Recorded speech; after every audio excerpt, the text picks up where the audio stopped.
Hi, welcome back to Get Fit with Candy. Let's talk about an effective and beginner-friendly lower abdominal exercise called dead bug, like a bug that just died. It's a funny name.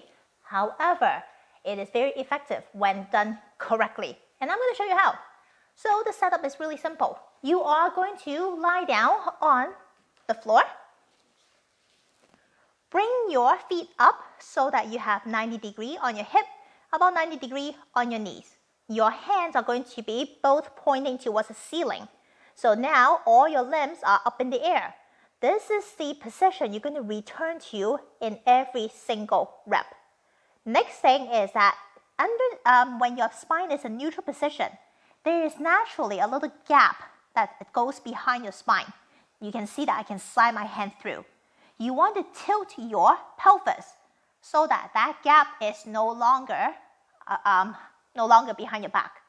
From this position, even just holding into my position like this, I can already feel that my lower abdominal is engaging. Next, you're going to identify two opposing limbs. My right hand, my left foot. You're going to maintain your pelvic tilt, pull your opposing limb apart as slow as you can while you're maintaining pelvic tilt. Bring it back together. And then you can do the other two limbs.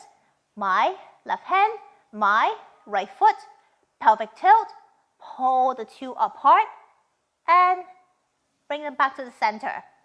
Opposing limbs, right hand, left foot, pull apart, back to center, opposing limb, pull apart, back to center.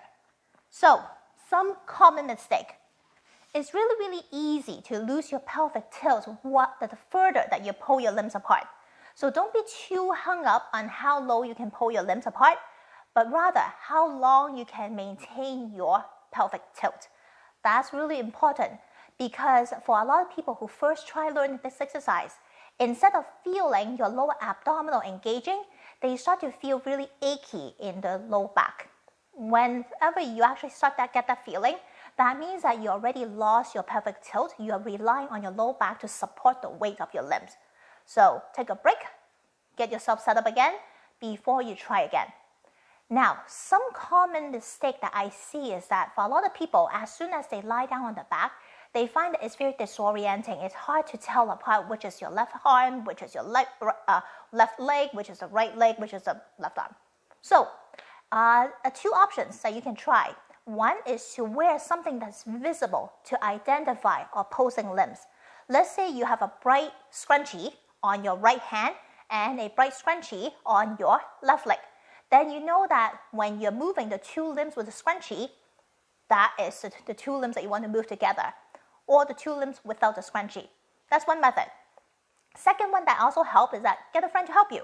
Get a friend to actually hold the limbs in the air, the two limbs that is not supposed to be moving. So you are just going to be using the two limbs that are free to move. Another thing that is usually happen very often with clients who first learn to do this exercise is that as soon as they move, all the limbs are moving together. That's actually something that is really hard. So the coordination part of it is important. So making sure that identify which limb are going to move. Only the limbs that you want to move will be pulled apart. Everything else is steady. So what if this is a little bit too difficult for the lower ab to handle? We can regress this. So find your starting position, find your pelvic tilt. If you're only moving one limb, say one arm only, this is the easiest way. If you want to have a little bit more weight, one leg only.